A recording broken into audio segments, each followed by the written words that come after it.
2007 से 2009 के बीच में जापान में एक अजीब सा पैटर्न देखने को मिला। हुआ ये था कि जापान की मध्यम उम्र के सिंगल पुरुष अचानक से रहस्यमय तरीके से मरने लगी। पुलिस को इसकी शिकायत की गई, लेकिन पुलिस ने शुरुआत में इसे नॉर्मल केस मानकर नजरअंदाज कर दिया। कुछ दिन बाद इसी केस में एक लड़की का नाम सामने आया, जिसे वहाँ के जापानी मीडिया ने द ब्लैक विडो का नाम दिया। इस लड़की के चालाकी, लालच और रहस्य इतने गहरे थे कि वहाँ के सातिर से सातिर पुरुष भी उसके जाल में फंस गए। तो आइए जानते हैं कैसे बनी एक सिंपल लड़की जापान की नोटोरियस महिला। तो वेलकम बैक गाइस, मैं हूं पवन और आप लोग देख रहे हैं लुक कार्स। इस लड़की का असली नाम कनाई काजिमा होता है, जिसका जन्म 27 नवंबर 1974 को नागासाकित्सु जापान में हुआ था। काजिमा 4 भाई बहन में से सबसे बड़ी थी। पिता कोर्ट में नोटरी पब्लिक थे और माँ पियानो टीचर। एक रिच फैमिली होने की वजह से काजिमा के पेरेंट्स हमेशा अपने बच्चों को एक कंफर्ट देने की कोशिश किए। वैसे काजिमा अपने माता पिता के पहले संतान थी, इसलिए उसे कुछ खास ध्यान दिया गया। काजिमा बचपन से ही अपने माँ के म्यूजिक पैशन से इंस्पायर होकर पियानो सीखने लगी और धीरे धीरे इस टैलेंट को और भी डेवलप करने लगी। घंटों प्रैक्टिस करने के बाद वो इस क्षेत्र में माहिर हो गई। लेकिन दूसरी ओर काजिमा के फादर अपने बच्चों के प्रति काफी डिसिप्लिन और सख्त इंसान थे। वे घर पे इतने सख्त रूल अपनाए हुए थे कि बच्चों को एक लिमिट टाइम के लिए टीवी देखने देते थे। लेकिन इनमें से सबसे बड़ी बात यह था कि वे प्राइवेट खर्चों के लिए पॉकेट मनी नहीं के बराबर देते थे। वैसे काजिमा पढ़ने लिखने में बहुत तेज थी, लेकिन वो हमेशा से एक लग्जरी लाइफस्टाइल और ब्रांडेड कपड़ों की शौकीन थी। लेकिन अपने पिता के सख्त डिसिप्लिन की वजह से वो कुछ नहीं कर पाती। बट यही सख्त डिसिप्लिन उसके पिता के लिए उल्टा हो गया।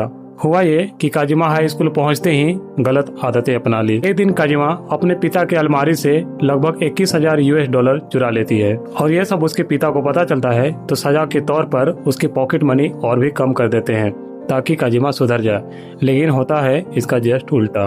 पैसों की भूखी काजिमा धीरे धीरे डेटिंग वर्ल्ड की ओर चली गई। मतलब काजिमा ने खुद को ऐसे सर्कल में इन्वॉल्व करना शुरू कर दी जहां यंग लड़कियां मिडिल एज के पुरुषों से डेटिंग करके पैसे लेती थी, और ये काम उस टाइम जापान में इलीगल माना जाता था। काजिमा सिर्फ डेटिंग ही नहीं करती, बल्कि उनसे महंगे गिफ्ट और पैसा लेकर अचानक से छोड़ देती। और जब इसकी पता अथॉरिटी को चला तो उन्होंने पुलिस पर शिकायत कर दी। बाद में काजिमा को अरेस्ट कर लिया गया और कोर्ट में ट्रायल भी किया गया। बट काजिमा की किशोरी होने के चलते कोर्ट की निगरानी में उसे बरी कर दिया। काजिमा कोर्ट से बरी होने के बाद तक भी अपनी पढ़ाई कंटिन्यू रखी। अब काजिमा हाई स्कूल और ग्रेजुएशन पूरी कर चुकी थी और आगे की पढ़ाई के लिए टोक्यो जाना चाहती थी। कुछ दिन बाद आगे की पढ़ाई के लिए काजिमा टोक्यो चली जाती है और वहाँ जाकर इकोनॉमिक्स फैकल्टी पर एडमिशन कराती है। लेकिन कॉलेज में एडमिशन कराने के बाद काजिमा को पढ़ाई के लिए एक भी मन नहीं लगता था, इसलिए उसने पढ़ाई जल्द ही छोड़ दी। लेकिन इस बीच उसे टोक्यो शहर इतना भाग गया था कि उसने वहीं रहने का मन बना ली। इसलिए काजिमा टोक्यो में रहने लगी और गुजारा के लिए पार्ट टाइम जॉब करने लगी। जॉब के लिए उसने एक होटल में वेटर की जॉब की, लेकिन लो सैलरी होने के चलते उसने बहुत जल्द उस जॉब से रिजाइन दे दी, क्योंकि इतना लो फीस था कि उसके ब्रांडेड शौकीन और महंगे अपार्टमेंट का फीस निकालना मुश्किल हो जा रहा था।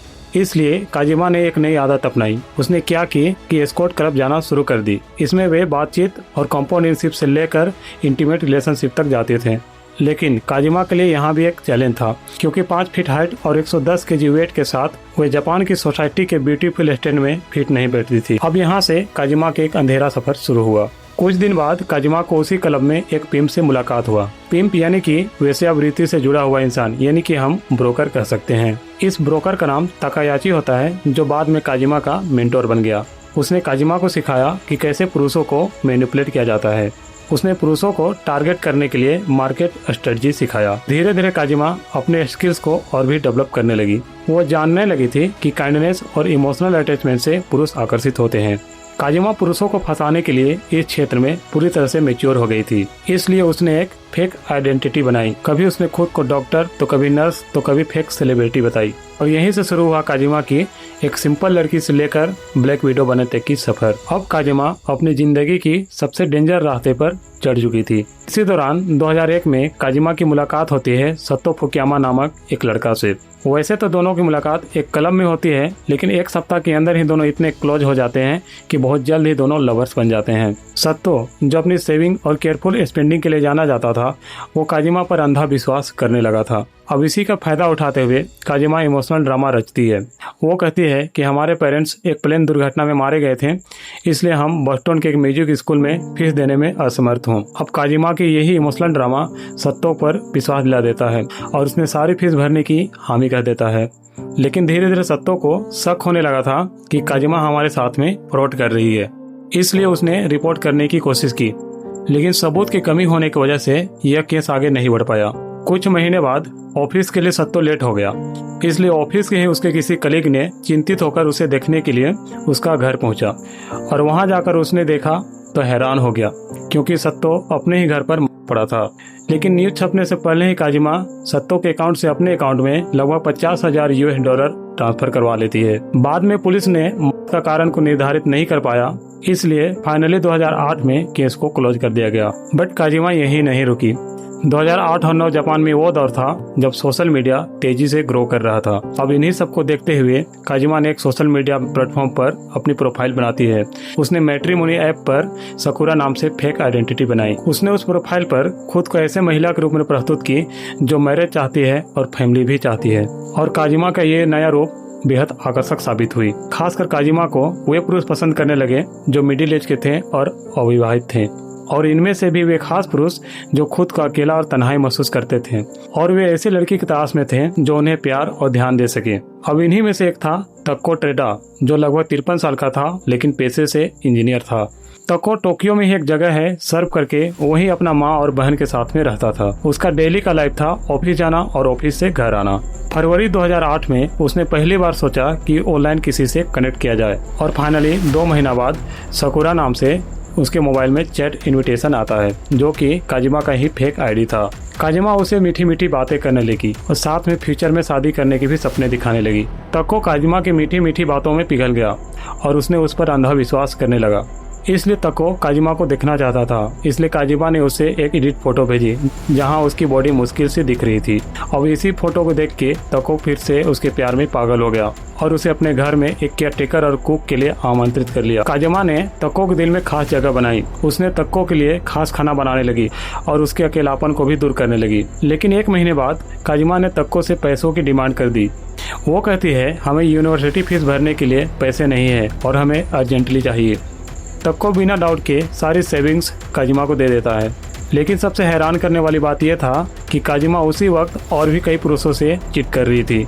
पब्लिकली उन सब का नाम सामने नहीं आया, लेकिन उन सब का एज करीब 40 से 50 वर्ष के बीच बताया गया। तक्को काजिमा को अपनी जिंदगी मान बैठा था, लेकिन काजिमा की योजना तो कुछ और थी। एक दिन काजिमा तक्को के अकाउंट से लगभग $12,000 अपने अकाउंट में ट्रांसफर करवा लेती है, और उसके अगले ही दिन जब तक्को ऑफिस के लिए जाता है तब काजिमा उसके घर की चाबी और कंप्यूटर को अपने साथ ले जाती है। 4 फरवरी 2009 को जब तक्को ऑफिस के लिए बहुत दिनों से नहीं गया तो चिंतित होकर उसके ही ऑफिस के सुपरवाइजर ने उसका घर पहुंचा। सुपरवाइजर ने जब तक्को के घर जाकर देखा तो तक्को अपने बेड पर गिर पड़ा था। सुपरवाइजर ने तुरंत पुलिस को कॉल किया और पुलिस ने जांच की तो सामने आए 3 नाम, तक्को की माँ, बहन और काजिमा। शक के आधार पर काजिमा को पूछताछ किया गया तो काजिमा कहती है, तक्को हमको लेकर इमोशनली अनस्टेबल था। तक्को ने प्रपोज किया था और मैंने उसको रिजेक्ट कर दिया था, इसलिए शायद तक्को ने खुदकुशी कर ली। बाद में पुलिस ने भी काजिमा की बातों को सच मानकर केस को यहीं क्लोज कर दिया। लेकिन तक्को की फैमिली ने इस केस को फिर से रीओपन करवाया। केस को रीओपन करने के बाद में जब जांच जड़ से हुई तो इसमें काजिमा दोषी पाई गई। इसलिए कोर्ट ने काजिमा को 13 अप्रैल 2012 को 3 पुरुषों की हत्या के मामले में मौत की सजा सुनाती है। लेकिन काजिमा अपनी आदतें नहीं छोड़ी। उसने जेल के अंदर ही पब्लिसिटी पाना जारी रखा। काजिमा अपने एक्सपीरियंस और फेम के बारे में लगातार इंटरव्यू देती रही। इतना ही नहीं, उसके कुछ एडमायर ऐसे भी थे जो उन्हें फिनेंशियल सपोर्ट भी कर रहे थे। लेकिन कुछ दिन बाद अविश्वसनीय रूप से किसी एडमायर ने उससे शादी कर ली। ये शादी 2015 में हुआ और जिससे काजिमा की शादी हुई वो लगभग 60 साल का था। लेकिन एक एक्सीडेंट के बाद वो आदमी फिजिकली डिस्टेबल हो गया और काजिमा ने बाद में इसे तलाक ले ली। लेकिन काजिमा अपने एडमायर से तलाक के 100 दिन बाद फिर से शादी करती है। इस बार जिससे वो शादी करती है वो रियल एस्टेट की बिजनेसमैन था। लेकिन ये रिश्ता भी लगभग 3 साल बाद जल्द ही टूट जाता है। इसके बाद काजिमा ने फिर से तीसरी शादी करने की योजना बनाई, लेकिन इस बार उसने अपने ही बुक पब्लिशिंग हाउस में काम करने वाले लड़का से की, जिसका उम्र करीब 40 साल का था।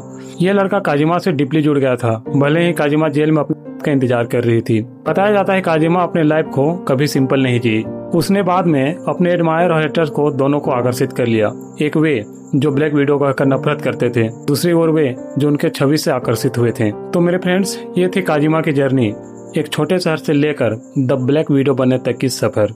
अगर कहानी अच्छी लगी हो तो मेरे चैनल को लाइक और सब्सक्राइब जरूर कर दें।